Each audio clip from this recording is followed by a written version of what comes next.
জীবন তোমাকে বারবার ভাঙবে, কিন্তু তুমি যদি প্রতিবার নিজেকে নতুন করে গড়তে পারো তাহলেই তুমি সত্যিকারের জয়ী। সব মানুষ তোমার পাশে থাকবে না, এটাই বাস্তব, কিন্তু যে কজন থাকবে তাদের জন্যই শক্ত হয়ে বেঁচে থাকাটা সার্থক। তুমি যখন চুপচাপ নিজের কাজ করে যাচ্ছ, তখনই ভবিষ্যৎ তোমার জন্য সবচেয়ে বড় পরিকল্পনা করছে।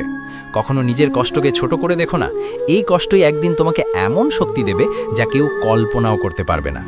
মানুষের মন পাল্টায়, কথা পাল্টায়, সম্পর্ক পাল্টায়, কিন্তু তোমার লক্ষ্য যেন কখনো পাল্টে না যায়।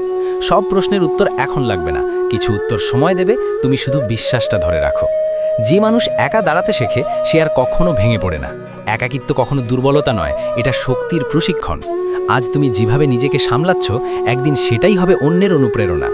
ভুল পথে দৌড়ানোর চেয়ে সঠিক পথে ধীরে হাঁটা অনেক ভালো, কারণ গন্তব্যে পৌঁছানোই আসল সাফল্য। তোমার জীবনের গল্প এখনো শেষ হয়নি। যতক্ষণ তুমি চেষ্টা করছো ততক্ষণ আশাও বেঁচে আছে।